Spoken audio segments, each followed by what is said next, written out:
Before we called it anime, before we called it spirituality, there was always the same truth. Humans have sought power, not the kind to dominate others, but the strength to master themselves.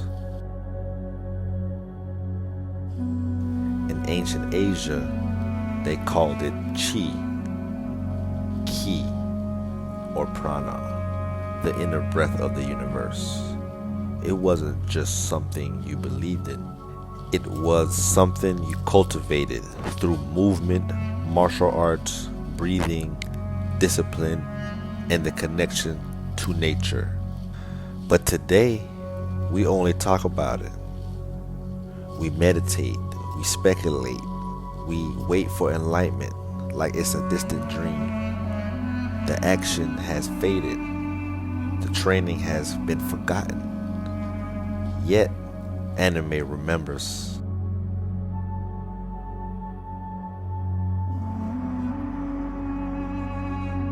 Look at Naruto.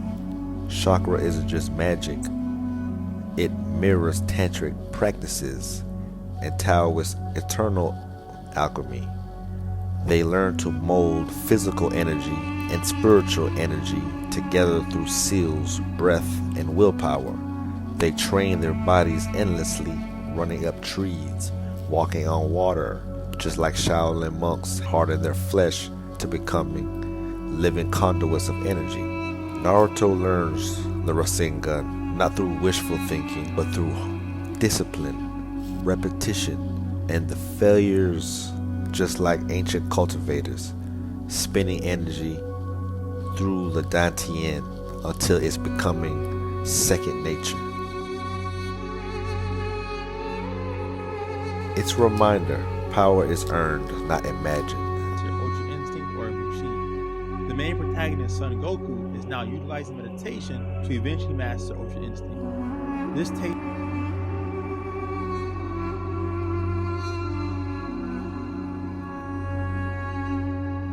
Then there's Dragon Ball.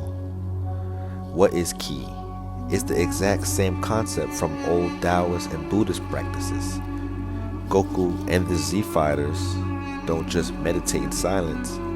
They push their minds and bodies to the edge, breaking limits again and again. The Kamehameha is literally chi projection, like Shaolin masters breaking stones or lighting candles with focused intent. And think about Ultra Instinct. It's pure Zen. No thought, only flow. That's not fiction. That's what ancient warriors call Mushin, the state of no mind, where body, soul, and universe moves as one. Compare that to today's idea of spirituality. We say, just be mindful, but Goku shows us the old truth. To awaken, you train, you sweat, you fail, you rise, you embody the spirit, not just talk about it. But Ichigo really doesn't understand what he means. At that moment, he falls down into a deep pit and realizes Bleach goes even deeper. Every soul has Zanpakuto, a reflection of the inner self, a living spirit.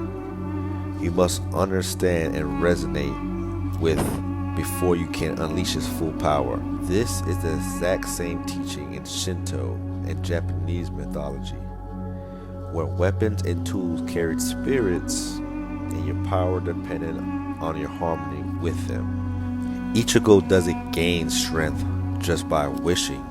He dives into his own soul, facing his hollow, his shadow. It's the same as ancient shamans confronting their inner demons to gain wisdom.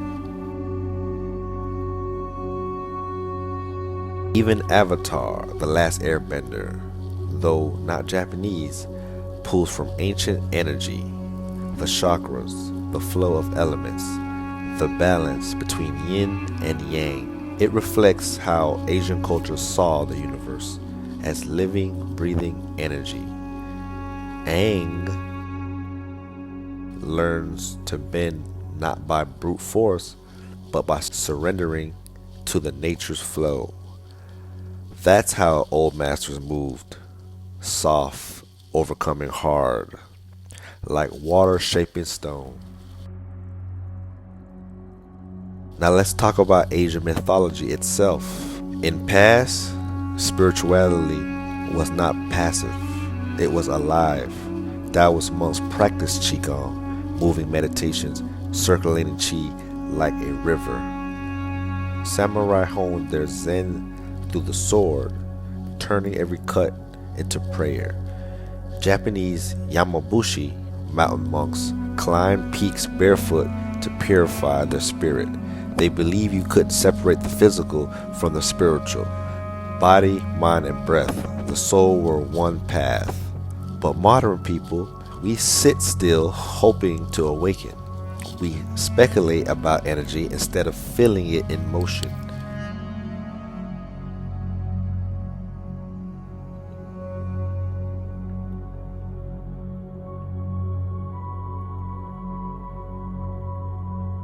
Anime bridges those gaps and reminds us of active spirituality of ancients, the training arcs, the grueling battles, the rituals of summoning and transformation.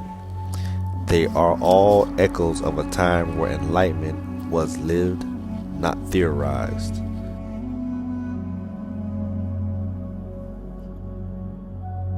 Even the darker anime, like Attack on Titans, show another layer.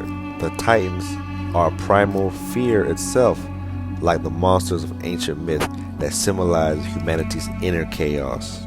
Erin's journey to harness that Titan power mirrors how shamans in old cultures would become the beast to overcome the beasts. They didn't deny the darkness, they integrated it. That's true spiritual power. And when you look at the philosophy of Studio Ghibli films like Princess Mononoke or Spirited Away, you see Shinto animism, the belief that every tree, every river, every stone has a spirit. How ancient people saw the world alive, connected, sacred. Modern people call it fantasy, but was once reality. So maybe anime feels so real spiritually because it's showing us what we've lost. It's a mirror of ancient wisdom wrapped in modern art. It shows us that meditation alone isn't enough. You must create, cultivate your energy, train your mind, confront your shadows, and live in harmony with all life. Anime says you are not just a spectator of life, you are a creator of it. You are limitless energy, waiting to awaken. In the end, anime isn't just a story, it's a whisper from the past, reminding us who we really are, not just as humans, but souls on a journey. And the journey never ends.